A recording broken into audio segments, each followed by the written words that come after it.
Jai Hind everyone, myself Geeta Patel with another chapter number 5 for standard 8, The Summit Within. Before you read, Mr. Major HPS Ahluwalia was a member of the first successful Indian expedition of Mount Everest in 1965. How did he feel when he stood on the highest point in the world? Let us hear the story in his words, climbing the summit. And then the more difficult task of climbing the summit within. Of all the emotions which surged through me as I stood on the summit of Everest, looking over the miles of panorama below us. जब वो mount Everest चढ़ गया था तो वहां से वो panorama मतलब एकदम फुल फ्लैश में उसको हर एक एंगल से सब कुछ दिख रहा था. The dominant one, I think, was humility. The physical in me seemed to say, Thank God it's all over. उसकी फिजिकल फिटनेस और फिजिकल मेंटली वो ऐसा भगवान को थैंक कर रहा था कि फाइनली वो पहुंच गया है. However, instead of being jubilant, there was a tinge of sadness. Jubilant matlab very happy because of success. Was it because I had already done the ultimate in climbing and there would be nothing higher to climb and all roads hereafter would lead down? क्या ये मुझे दुख भी हो रहा था और वो खुशी भी जता रहा था. वो दुख इसलिए सोच रहा है कि क्या मैं अभी पहुंच गया और अभी मुझे वापस नीचे जाना होगा, इसलिए मैं दुखी हो रहा हूं. By climbing the summit of Everest, you are overwhelmed by a deep sense of joy and thankfulness. It is a joy which lasts a lifetime. The experience changes you completely. The man who has been to the mountains is never the same again. Now यहाँ पे जब उसने mount Everest की चोटी चढ़ ली है तो एकदम से deep sense of Joy, thankfulness, खुशी से थैंकफुल हो रहा है वो. और जो एक बार पर्वत चढ़ के आता है नीचे वो कभी भी सेम नहीं रहता है. As I look back at life after climbing Everest, I cannot help remarking about the other summit, the summit of the mind. No less formidable and no easier to climb.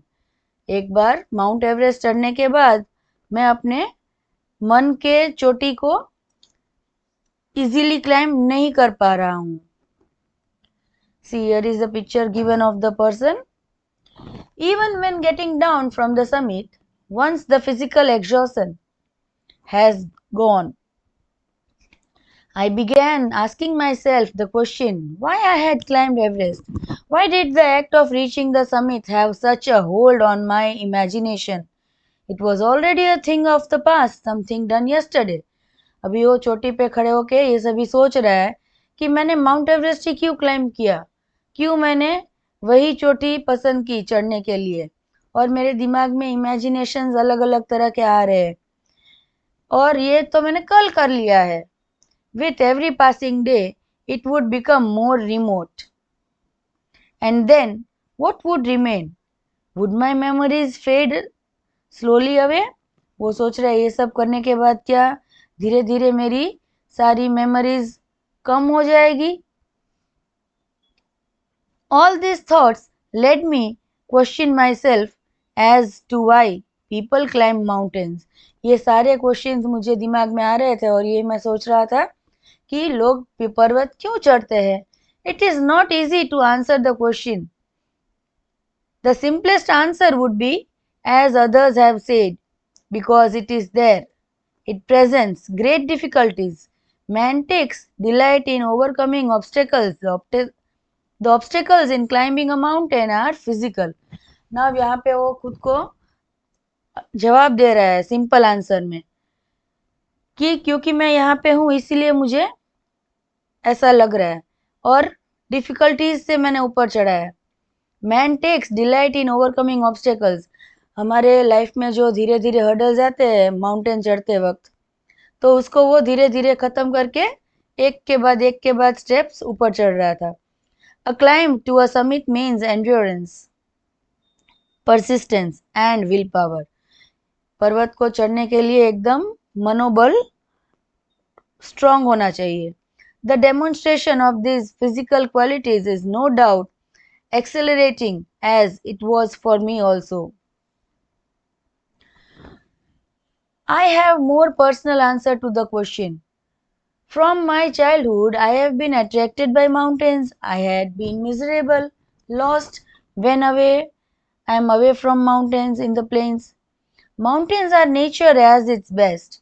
Their beauty and majesty pose a great challenge, and like many, I believe that mountains are a means of communion with God. Now यहाँ पे ये person बोल रहा है कि mountain से वो बहुत ही अट्रैक्टेड था जब वो छोटा था तब, और जब कभी भी वो माउंटेन से दूर जाना होता था तो वो बहुत ही दुखी हो जाता था और उसको ऐसा लगता था कि माउंटेन्स एक भगवान से बात करने की दिशा है. Once having granted these, the question remains why Everest? ये दिमाग में आते ही उसको ये सोचा why only Everest? Because it is the highest? क्या वो सबसे ऊंचा है इसलिए?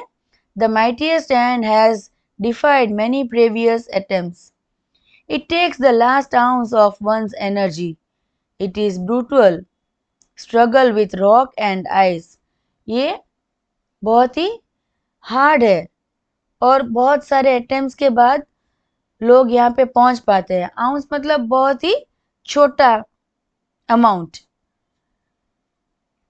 ब्रूटल स्ट्रगल मतलब बहुत सारी स्ट्रगल के बाद ये स्ट्रगल होती है पत्थर और आइस के साथ, क्योंकि माउंटेन्स पे बहुत ही पत्थर और आइस ही होता है वहां पे. Once taken up, it cannot be given up half away, even when one's life is at stake. एक बार चढ़ना शुरू कर दिया है तो वापस लेट गो नहीं कर सकते हैं. The passage back is as difficult as passage onwards. And then when the summit is climbed, there is the exhilaration, the joy of having done something, the sense of a battle fought and won. There is a feeling of victory and of happiness, glimpsing a peak in the distance. Now यहाँ पे वो बोल रहे हैं कि एक बार climb करने के बाद वो जो जॉय होता है वो बहुत ही सेंसेबल होता है कि एकदम जीत लड़के जीत गए पर्वत और आइस से. विक्ट्री मतलब जीतना और खुशी happiness. Glimpsing a peak in a distance, I get transported to another world. I experience a change within myself. Glimpsing मतलब चोटी पे चढ़ के नज़ारा देखने की बात कर रहे हैं.